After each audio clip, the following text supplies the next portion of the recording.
Assalamualaikum warahmatullahi wabarakatuh.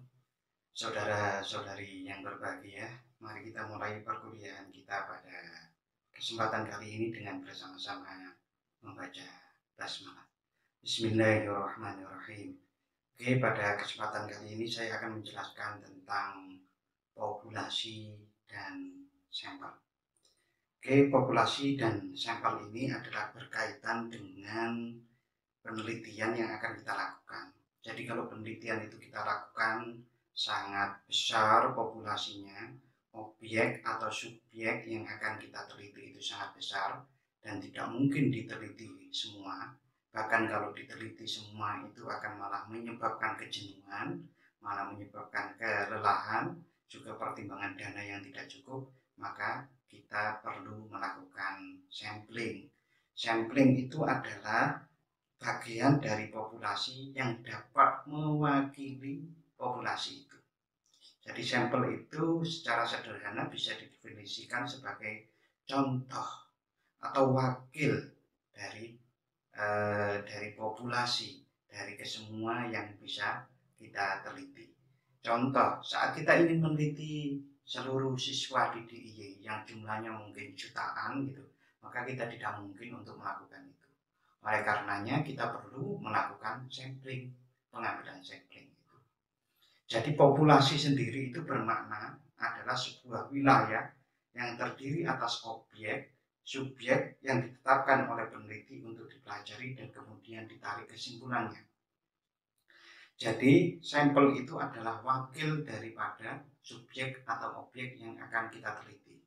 Saudara-saudari mungkin masih belum terlalu paham apa itu subjek, apa itu objek penelitian. Contoh, minggu-minggu kemarin saya telah memberikan satu contoh artikel yang dipelajari, ya, yaitu artikel yang saya tulis. Di situ ada kemandirian anak panti asuhan yatim Islam. Yang dinamakan objek itu, objek yang diteliti itu adalah kemandiriannya. Sedangkan subjek itu adalah anak panti asuhan yatim Islam. Jadi anak panti asuhan yatim itu namanya subjeknya. Objek yang diteliti itu adalah kemandiriannya. Oke, berikutnya saudara-saudari kita akan mempelajari dua hal yang penting di dalam masalah sampel dan populasi ini. Sampel sebagai yang akan kita bahas yang inti di sini itu meliputi dua hal, yaitu bagaimana ukuran yang akan kita ambil, ukuran itu berarti jumlah, lalu bagaimana teknik mengambilnya. Jadi ada teknik sampling, ada ukuran sampling. Dua hal itu yang akan paling penting yang akan kita pelajari bersama-sama. Oke saudara-saudari, berikutnya ini adalah bagaimana konsep keterwakilan dari populasi dan sampling. Di sini ada dua lingkaran, yang satu lingkaran besar dan yang lain adalah lingkaran-lingkaran kecil. Jadi yang besar ini adalah wilayah populasi penelitian, sedangkan yang kecil ini adalah sampel-sampelnya. Contoh, kalau semua itu homogen itu dalam pengertian sama, warnanya biru begini semua, sebetulnya lingkaran kecil sampelnya ini sudah cukup. Tetapi kan kita tidak tahu apakah ini betul-betul sama atau tidak. Nah, oleh karenanya kita perlu untuk mengambil sampel atau cuplikan-cuplikan dari sini agar betul-betul bisa mewakili keseluruhannya. Karena hasil penelitian ini nanti kita generalisasikan. Nah, hasilnya itu kita generalisasikan. Umpamanya di dalam contoh artikel yang sudah saya pernah berikan itu, jadi kalau kemandirian anak panti asuhan yatim Islam, maka tidak semua anak panti asuhan yatim Islam yang ada di kota Yogyakarta itu kita teliti. Tetapi kita bisa mengambil sebagian dari panti asuhan yang ada di kota Yogyakarta itu.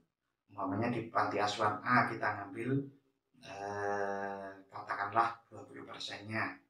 Lalu kemudian yang di panti asuhan B 20%-nya dari jumlah keseluruhan. Nah, tetapi hasilnya dari penelitian yang hanya 20% yang kita ambil dari tiap panti asuhan itu bisa kita generalisasikan hasilnya. Nah, artinya populasi atau anak panti asuhan semua yang ada di Jogja itu bisa diwakili 20% dari setiap panti asuhan itu. Oke, berikutnya ini adalah sebuah ilustrasi. Ada di situ lingkaran-lingkaran, di sini lingkaran kuning, ada kuning yang tipis, ada kuning yang agak tebal, dan ini agak tebal lagi kuningnya. Nah, oleh karenanya kalau berbeda-berbeda seperti ini, maka kita harus mengambil dari setiap perwakilannya ini sampelnya. Ada sampel dari A, ada sampel dari B atau C. Atau ilustrasi yang lain, ini ada kelas 1, kelas 2, dan kelas 3. Maka kita tidak bisa hanya mengambil satu kelas saja untuk mewakili sebuah SMA. Maka kita harus mengambil semuanya. Kelas 1 ada yang kita ambil, kelas 2 yang ada yang kita ambil, dan kelas 3 ada yang kita ambil. Alur pemikiran populasi dan sampel. Ini adalah populasinya. Populasi kita ambil sampelnya, lalu kita menemukan temuan dari sampel ini, lalu temuan itu hasilnya kita generalisasikan ke populasi. Jadi mirip seperti Anda yang sering Anda ketahui kalau ada satu survei, umpamanya siapakah presiden pada tahun 2024 nanti kalau umpamanya pilihannya adalah sekarang.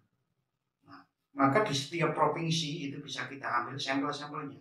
Tidak bisa hanya mengambil provinsi di DIY saja, tidak bisa. Tetapi di setiap provinsi itu kita ambil. Bahkan kalau perlu kita petakan melalui tingkat pendidikannya, melalui tingkat penghasilannya. Tentu orang-orang yang berpendidikan tinggi dengan rendah kadang berbeda untuk memilih pilihannya. Sehingga dengan kita itu meneliti kesemuanya dari kelompok-kelompok itu, maka bisa kita nanti akan betul-betul mendapatkan data yang valid. Oleh karenanya seringkali hasil survei, bahkan quick count itu seringkali menjadi perdebatan yang sangat tajam di antara para pelaku maupun para pengamat, itu karena membicarakan di antaranya sampelnya itu. Bagaimana sampelnya? Apakah betul-betul bisa mewakili keseluruhan dari rakyat Indonesia atau tidak.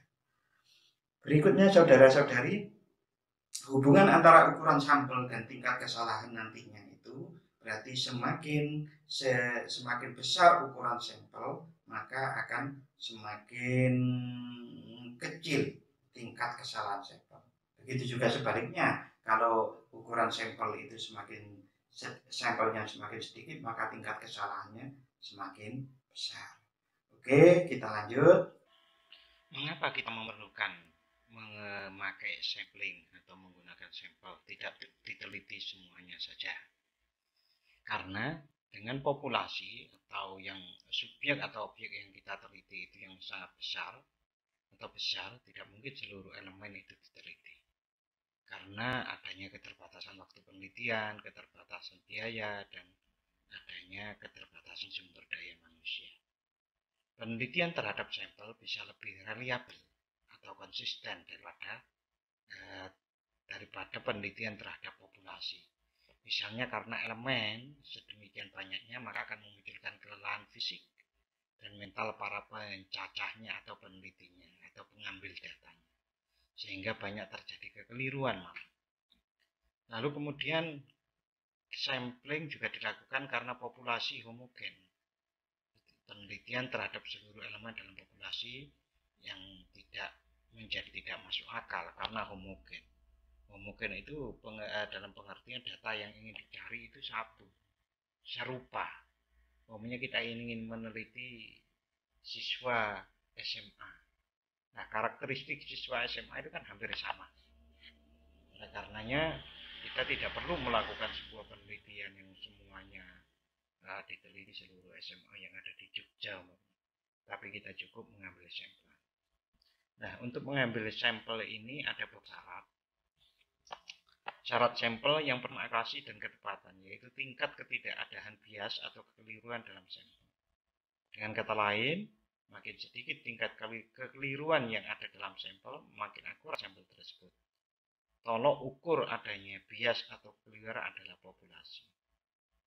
Jadi apakah populasi itu kemudian betul-betul bisa kita ambil sebagiannya sehingga mewakili dari keseluruhan populasi itu, sehingga tidak terjadi bias. Jangan sampai kita ingin meneliti siswa SMA tapi dengan menggunakan sebuah tolok ukur untuk anak SMK atau madrasah, maka itu tidak tepat. Yang kedua, syarat sampel itu adalah lengkap. Agar sampel dapat memprediksi dengan baik populasi, sampel harus mempunyai selengkap mungkin karakteristik populasi. Seperti saya sebutkan tadi di muka, kalau memang itu anak SMA itu terdiri dari kelas 1, 2, 3, maka setiap kelas itu harus ada yang mewakilinya. Atau kalau dalam contoh kita meneliti prodi PAI, maka setiap angkatan itu harus ada. Karena sangat mungkin angkatan yang baru masuk dengan angkatan yang sudah lama itu berbeda karakteristiknya. Oke, syarat sampel yang ketiga itu adalah presisi atau sedekat mana estimasi kita dengan karakteristik populasi. Presisi diukur oleh simpangan baku atau standar error. Makin kecil perbedaan antara simpangan baku yang diperoleh dari sampel dengan simpangan baku dari populasi, ini adalah logonya, maka tinggi pula tingkat presisinya. Makin kecil simpangan baku itu artinya simpangan baku dari rata-rata. Dari rata itu kita tarik apakah simpangan bakunya itu tinggi atau tidak. Dan itu kita bisa menghitungnya dengan rumus-rumus statistik. Ini belajar statistik untuk cara mencari simpangan baku ini. Tetapi lebih mudah lagi, saat ini kita sudah bisa menggunakan SPSS maupun Excel untuk mencari simpangan baku. Oke, saudara-saudari, berikutnya kita mencoba mengurai apa itu subjek, objek, dan responden penelitian. Sebagaimana saya ungkapkan tadi, yang namanya subjek penelitian adalah anggota populasi yang terdiri dari orang-orang. Objek penelitian itulah adalah bisa jadi anggota populasi yang terdiri dari benda-benda. Jadi, sebagaimana contoh yang saya contohkan tentang kemandirian anak panti asuhan yatim Islam tadi, maka anaknya yang kita teliti itu namanya subjek. Sedangkan objek yang diteliti adalah kemandiriannya. Umpamanya kita ingin meneliti motivasi siswa, maka siswa itu adalah subjeknya, sedangkan objeknya adalah motivasi. Sedangkan yang dinamakan responden adalah seseorang yang mengetahui dan bertanggung jawab terhadap objek penelitian. Responden ini, ya tentu kalau kita meneliti tentang kemandirian anak panti asuhan, maka yang disebut responden itu adalah anaknya itu sendiri, karena anaknya sendiri itulah yang mengetahui kemandiriannya sendiri. Beberapa pengertian ini yang mungkin bisa kita urai agar lebih jelas. Populasi atau juga disebut sebagai universe adalah sekelompok orang, sekelompok kejadian atau benda yang dijadikan objek penelitian. Jika yang ingin diteliti adalah sikap konsumen terhadap satu produk tertentu, contohnya umpamanya, maka populasi adalah seluruh konsumen produk tersebut. Berarti kalau kita ingin meneliti sikap konsumen, maka yang dinamakan populasi adalah seluruh konsumen produk. Dalam contoh artikel yang sudah saya berikan, kalau kita meneliti kemandirian anak panti asuhan, maka anak panti asuhan itulah yang namanya populasinya.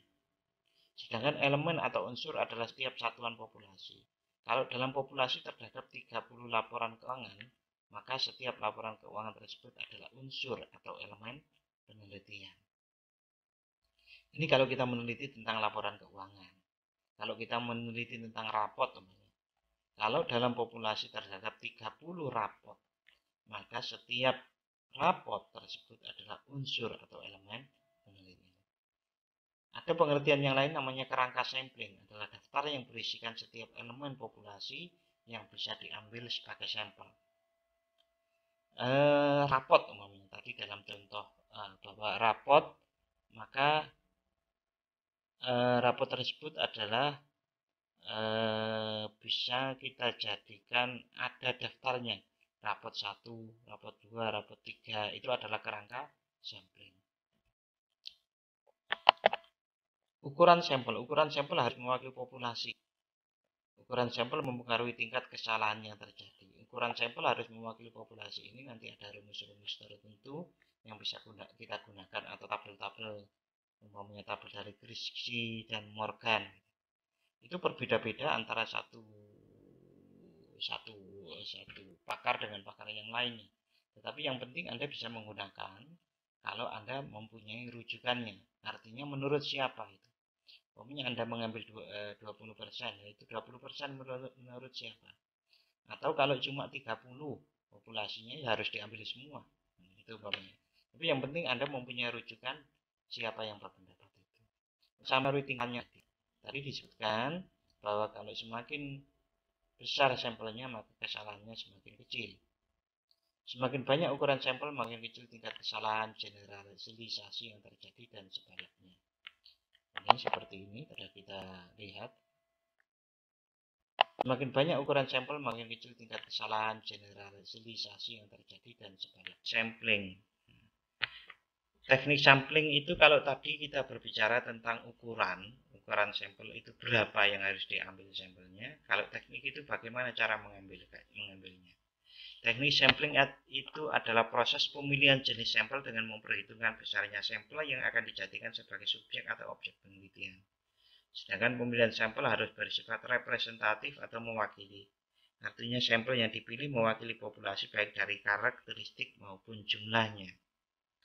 Probability dan non-probability sampling. Probability berarti setiap anggota populasi mempunyai peluang yang sama untuk dipilih menjadi anggota sampel.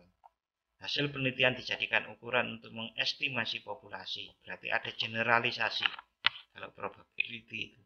Sedangkan non-probability, setiap anggota populasi tidak mempunyai peluang yang sama untuk dipilih menjadi anggota sampel. Hasil penelitian tidak untuk melakukan generalisasi.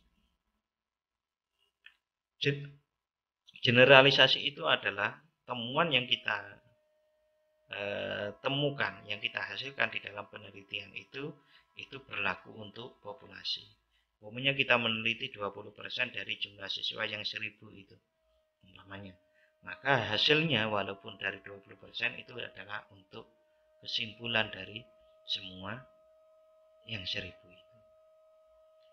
Probability sampling, setiap elemen dalam populasi mempunyai kesempatan yang sama untuk diseleksi sebagai subjek dalam sampel. Representatif ini penting untuk generalisasi. Jadi semua mempunyai kesempatan yang sama. Dari 1000 orang populasi umpamanya siswa SMA itu 1000 jumlahnya, maka setiap orang mempunyai kesempatan yang sama. Ya, cara memilihnya diantaranya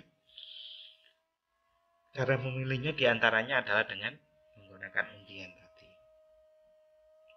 Jadi ini kalau dalam bentuk bahkan teknik samplingnya ada probability sampling, ada non-probability sampling. Probability sampling ada simple random sampling, ada disproportionate stratified random sampling, proportionate stratified random sampling, dan cluster sampling. Nanti akan dijelaskan satu persatu. Oke. Sedangkan yang non-probability sampling itu ada sampling purposive, sampling kuota, sampling accidental, sampling jenuh, dan snowball sampling. Yang namanya simple random sampling yaitu teknik sampling yang secara acak setiap individu dalam populasi memiliki peluang yang sama untuk dijadikan sampel. Syaratnya anggota populasi dianggap homogen atau kita ketahui paling tidak itu adalah homogen. Homogen itu sama karakteristiknya. Cara pengambilan sampel bisa melalui undian. Sampling ini memiliki bias terkecil dan generalisasi yang tinggi. Banyak digunakan dalam penelitian sains. Oke, contoh. Susun sampling frame. Tetapkan jumlah sampel yang akan diambil, tentukan alat pemilihan sampel, dan pilih sampel dengan jumlah yang terpenuhi. Ini simple random sampling, ini adalah anggota-anggotanya itu, maka kita bisa secara acak memilih dari salah satu anggota populasi itu. Simple random sampling dengan undian dengan cara memberikan nomor-nomor pada seluruh anggota populasi, lalu secara acak dipilih nomor-nomor sesuai dengan banyaknya jumlah sampel yang dibutuhkan. Ada 2 rancangan cara undian, pengambilan sampel tanpa pengembalian, yang berarti sampel yang pernah terpilih tidak akan dipilih lagi, akan menghasilkan nilai probabilitas yang tidak konstan.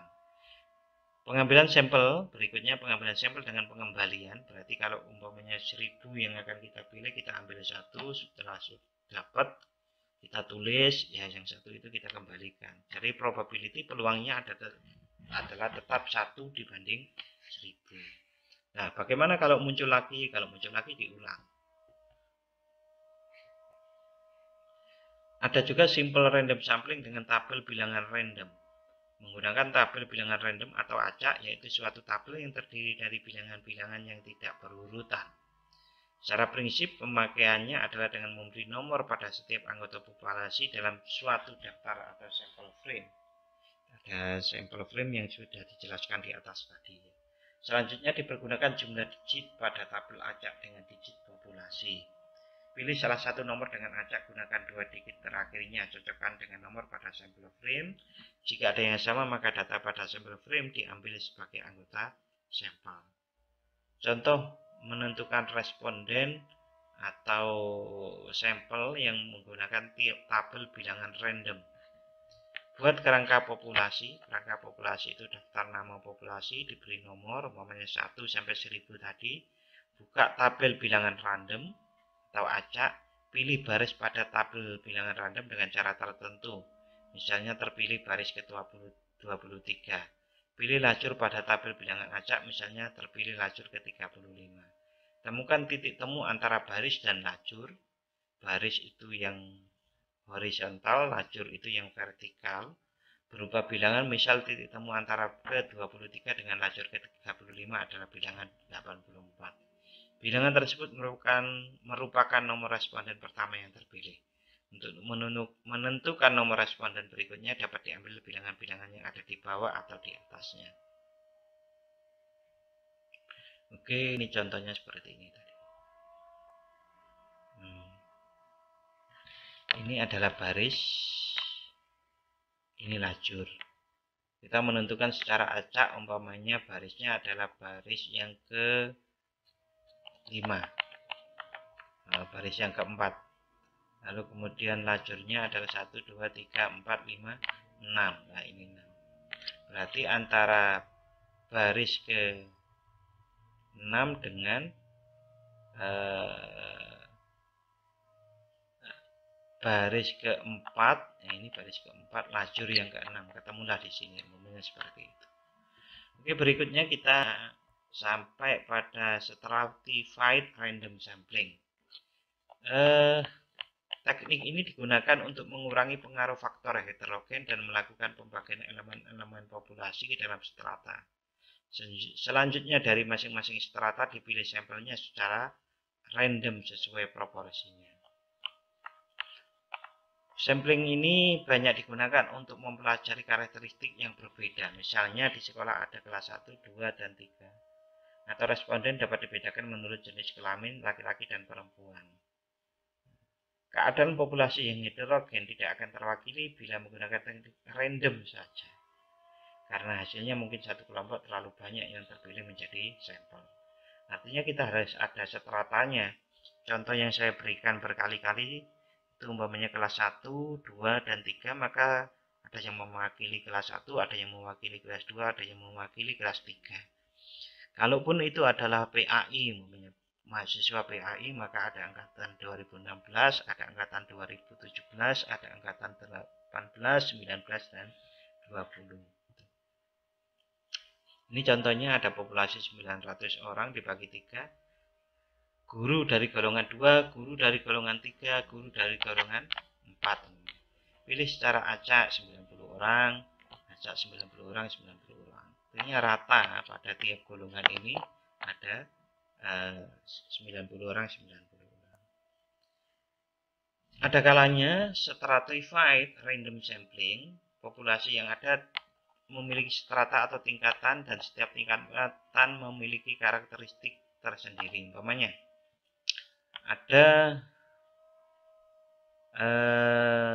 kita ambil sebuah karyawan, Ada yang lulusan SD, ada yang lulusan SMP, ada yang lulusan SMU, ada yang sarjana. Nah, anggota populasinya yang lulusan SD itu 150, yang lulusan SMP 125, SMU 75, sarjana 50. Persentase yang diambil akhirnya menghasilkan 37,5%, 31, 18, 12. Nah, hasilnya 3 kali 50. Yang ini 19. 150 dikali 37,5% hasilnya ini 125 dikali persentasenya. Persentase dari 125 16. Persentase dari 75 18,75 dari 75 9. Persentase dari 50 12,5% dari 56. Ya, jumlah total populasinya 400, persentasenya 100%, yang diambil adalah 50. Ini kalau kita menggunakan kalau memang karakteristiknya itu sangat berbeda seperti ini. Ada juga yang namanya proportionate stratified random sampling. Teknik sampling dari anggota populasi secara acak dan strata secara proporsional. Anggota populasi heterogen dan heterogenitas tersebut mempunyai arti yang signifikan pada pencapaian tujuan penelitian. Umpamanya seorang peneliti ingin mengetahui sikap manajer terhadap satu kebijakan perusahaan. Manajer tersebut, dia menduga bahwa manajer tingkat atas cenderung positif sikapnya terhadap kebijakan perusahaan. Agar dapat menguji dugaannya tersebut, maka sampelnya harus terdiri atas paling tidak ada manajer tingkat atas, manajer tingkat menengah, dan manajer tingkat bawah. Prosedurnya, siapkan sampling frame, daftar yang berisikan setiap elemen populasi yang bisa diambil sebagai sampel. Bagi sampel frame tersebut berdasarkan strata yang dikehendaki. Ada strata atas, rendah, dan menengah tadi. Tentukan jumlah sampel dalam setiap stratum, seperti di tabel tadi. Pilih sampel dari setiap stratum secara acak. Ini berikutnya ada disproportionate stratified random sampling. Teknik sampling di mana populasi berstrata tapi kurang proporsional. Umpamanya, contoh, jumlah guru di Kecamatan Ciampea memiliki 1 orang lulusan S3, 4 orang lulusan S2, 178 lulusan S1, dan 156 orang lulusan diploma. Maka pengambilan sampel untuk S3 sebanyak 1 orang, S2 sebanyak 4 orang, sedangkan untuk S1 dan diploma diambil secara proporsional, persentase 20%. Disproportional random sampling ini contoh tadi. Seperti ini jadinya. Kalau SD 150, SMP 125. Ini persentasenya. 3 kali 50.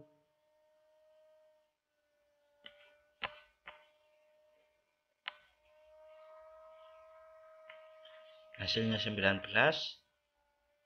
Kalau proporsional, kalau non proporsional 18. Oke, kita bisa ikuti cara-cara yang dijelaskan tadi. Ini prosedur-prosedur dan cara-caranya tadi. Oke, berikutnya ada yang namanya cluster sampling. Cluster sampling, elemen-elemen dalam populasi dibagi dalam cluster atau kelompok. Jika ada beberapa kelompok dengan heterogenitas dalam kelompoknya dan homogenitas antar kelompok. Teknik cluster sering digunakan oleh para peneliti di lapangan yang mungkin wilayahnya luas. Sampling ini mudah dan murah, tapi tidak efisien dalam hal ketepatan serta tidak umum. Contoh, digunakan jika objek yang akan diteliti sangat luas, populasi biasanya dalam bentuk gugus atau kelompok-kelompok tertentu, anggota gugus atau kelompok mungkin tidak heterogen. Misalnya, akan diambil populasi seluruh guru SD di Kota Bogor. Pengambilan sampelnya dengan cara membagi wilayah Kota Bogor ke dalam 6 wilayah. Kemudian dari masing-masing kecamatan diambil perwakilannya. Jumlah sampel tiap kecamatan diambil secara proporsional atau sama. Jadi ini klaster itu lebih pada ke daerah. Umpamanya saya meneliti di DIY, maka harus ada setiap kabupaten, dan kota. Nah, di setiap kota dan kabupaten itu perwakilan-perwakilan dari tiap kecamatan secara proporsional diambil, itu klaster. Klaster sampling ini ya proporsional A, B, C jadi lebih kecil. Ada juga yang namanya systematic sampling. Setiap elemen populasi dipilih dengan suatu jarak interval dari tiap ke n elemen dan dimulai secara random, dan selanjutnya dipilih sampelnya pada setiap jarak interval tertentu. Jarak interval misalnya ditentukan angka pembagi 5, 6, atau 10 atau dapat digunakan dasar urutan abjad. Syarat yang perlu diperhatikan oleh peneliti adalah adanya daftar semua anggota populasi. Sampling ini bisa dilakukan dengan cepat dan menghemat biaya, tapi bisa menimbulkan bias. Sampling sistematis. Teknik sampling berdasarkan urutan dari anggota populasi yang diberi nomor urut. Anggota sampel dapat diambil dari populasi homogen pada jenis interval waktu ruang dengan urutan yang seragam. Contoh, jika ada 100 guru, semuanya diberi nomor urut 1 sampai 100. Pengambilan sampel dapat dilakukan berdasarkan urutan nomor genap saja atau urutan nomor ganjil saja. Atau umpamanya kalau itu 1000, maka persentasenya kecil, maka bisa umpamanya 1, 5, 15, 10, 15, 20, kelipatan 555 seperti itu. Ada juga yang namanya sistematis random sampling. Merupakan cara pengambilan sampel di mana sampel pertama ditentukan secara acak, sedangkan sampel berikutnya diambil berdasarkan satu interval tertentu. Contoh acaknya itu umpamanya kita undi, kita keluar angka 500 dari 1000 populasi. Maka kita bisa mundur dari 500 itu mundur per 10 umpamanya. Yang ke atas 510, 520 dan seterusnya. Yang ke bawah berarti 490, 480, 470 dan seterusnya. Ini tadi sudah.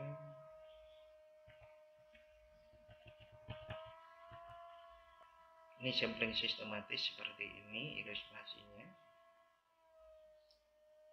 Jadi kita bisa ini contohnya. Ini dari kita tentukan yang di sini, yang di sini. Ini kan populasinya. Nah, kita umumnya dapat secara acak itu di sini dulu. Umpamanya yang 500 saya ceritakan tadi. Berarti turun ke sini, sini dan sampai sini. Yang ini ke atas sini. Oke, berikutnya non probability sampling adalah setiap elemen. Kalau tadi itu adalah masuk probability sampling, yang sekarang non probability sampling. Setiap elemen dalam populasi belum tentu mempunyai kesempatan sama untuk diseleksi sebagai subjek dalam sampling.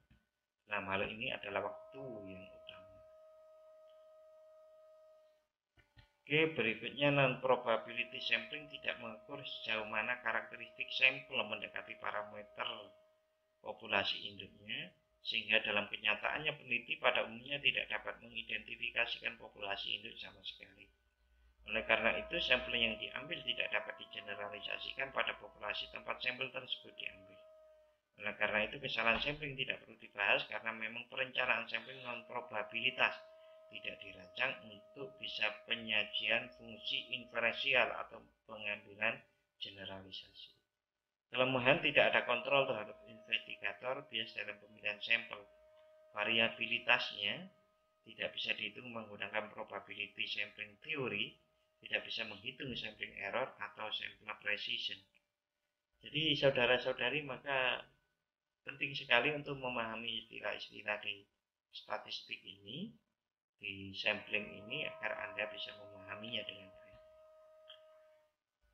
Ada 4 macam teknik non-probability sampling. Ada accidental, ada purposive sampling, ada kuota sampling, ada getok tular atau snowball bola salju sampling. Sampling kuota, teknik sampling dari jumlah populasi yang memiliki ciri-ciri tertentu sampai jumlah kuota yang diinginkan tercapai berdasarkan pertimbangan tertentu. Pengambilan sampel dari 1000 guru PNS. Jika kuota sampel yang dibutuhkan adalah 100 guru, maka pengambilan sampel dapat dilakukan dengan memilih sampel secara bebas dengan karakteristik yang telah ditentukan peneliti. Oke, yang namanya sampling kuota itu merupakan metode penetapan sampling dengan penentukan kuota terlebih dahulu pada masing-masing kelompok. Sebelum kuota masing-masing kelompok terpenuhi, maka penelitian belum dianggap selesai. Umpamanya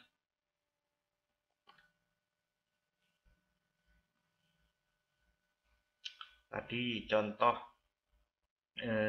SMA, siswa SMA, kelompok kelas 1, kelompok kelas 2, kelompok kelas 3.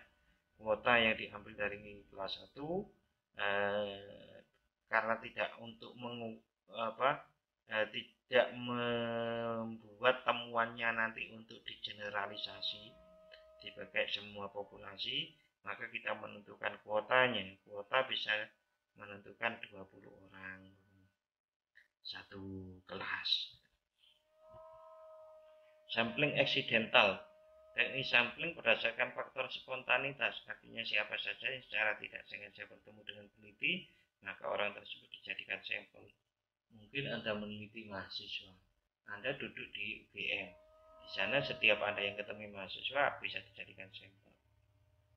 Tetapi ini tidak bisa kemudian Anda hasilnya menyebut ini adalah semua mahasiswa UGM, begitu tidak bisa, karena ini non probability. Yang kedua, peneliti ingin mengetahui minat mahasiswa. Ini contohnya ya. Peneliti ingin mengetahui minat siswa untuk mengunjungi perpustakaan. Untuk pengambilan sampel, peneliti memberikan angket kepada para pengunjung perpustakaan dan dijadikan sebagai sampel. Ini sampel purposive. Teknik pengambilan sampel dengan pertimbangan-pertimbangan tertentu. Biasanya teknik ini digunakan untuk studi kasus, yang dimana aspek dari kasus tunggal yang representatif diamati atau dianalisis. Peneliti ingin mengetahui model pembelajaran aktif atau pembelajaran daring ini umumnya. Maka sampel yang dipilih yaitu responden yang ahli dalam bidang pembelajaran daring, misalnya gurunya, lalu kemudian IT-nya, mungkin kemudian juga siswanya, dan seterusnya seperti itu. Sampling purposive, pemilihan sampel didasarkan pada karakteristik tertentu yang dianggap mempunyai hubungan dengan karakteristik populasi yang sudah diketahui sebelumnya. Memilih sampel berdasarkan kelompok, wilayah, atau sekelompok individu melalui pertimbangan tertentu yang diyakini mewakili semua unit analisis yang ada. Contoh, penelitian untuk meneliti sikap mahasiswa terhadap peraturan pemerintah mengenai undang-undang hak cipta. Maka dipilih beberapa perguruan tinggi dan universitas yang dianggap dapat mewakili berdasarkan pendidikan atau kenyataan sebelumnya. Ini adalah sampling purposive atau bertujuan. Ya, bertujuan dengan pertimbangan itu karakteristik yang akan diambil hanya bisa didapatkan dari tempat-tempat tertentu. Berikutnya ada sampling jenuh. Teknik sampling jika semua anggota populasi digunakan sebagai sampel. Hal ini dilakukan jika jumlah populasi kurang dari 30. Jika terdapat 20 orang yang terseleksi sebagai peserta pertukaran pelajar ke Swiss, maka dalam hal ini jumlah responden kurang dari 30 orang sehingga semua populasi dijadikan sampel.